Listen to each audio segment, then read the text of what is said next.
చేతుల్లోకి AP liquor scam. ఇక వైసీపీకి చుక్కలేనా? ఏపీ మద్యం కుంభకోణంలో కీలక పరిణామం చోటు చేసుకుంది. గత వైసీపీ ప్రభుత్వ హయాంలో చోటు చేసుకున్న 3,200 కోట్ల లిక్కర్ స్కామ్ పై ఇప్పటికే రాష్ట్ర ప్రభుత్వం ఏర్పాటు చేసిన సెట్ దర్యాప్తు జరుగుతోంది. విజయవాడ సిపి రాజశేఖర్ బాబు నేతృత్వంలో ఏర్పాటు చేసిన ఈ సెట్ ఇప్పటికే పలువురు నిందితుల్ని సైతం అరెస్టు చేసి విచారణ చేస్తోంది.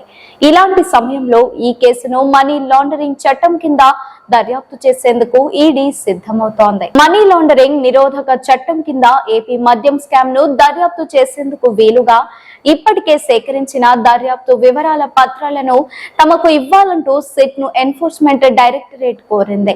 ఈ మేరకు సిట్ అధిపతిగా ఉన్న విజయవాడ సిపి రాజశేఖర్ బాబుకు ఓ లేఖ రాసినట్లు సమాచారం. దీంతో త్వరలో ఈ వివరాలను ఈడీతో కూడా పంచుకునేందుకు సిట్ సిద్ధమవుతోంది.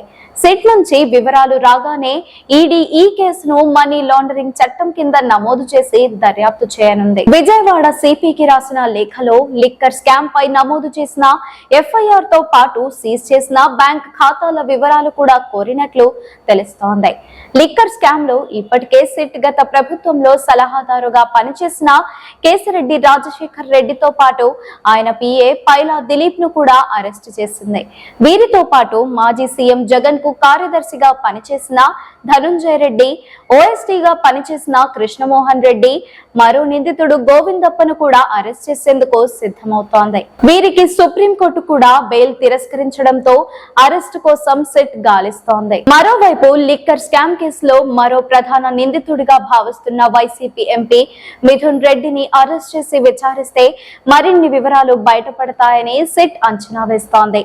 అదే సమయంలో ఈడీ కూడా కేసు నమోదు చేసి దర్యాప్తు ప్రారంభిస్తే వీరంతా అరెస్ట్ కావడం ఖాయమన్న చర్చ జరుగుతోంది. ఇప్పటికే లిక్కర్ స్కామ్ డబ్బు విదేశాలకు చేరిపోయిందంటూ విచారణలో నిందితులు ఇచ్చిన సమాచారం మేరకు ఈడీ మనీ లాండరింగ్ కేసు నమోదు చేయబోతోంది. ఈ వీడియో మీకు నచ్చినట్లయితే లైక్ చేయండి. మరిన్ని లేటెస్ట్ అప్డేట్స్ కోసం వెంటనే మన ఛానల్ ను సబ్స్క్రైబ్ చేయండి.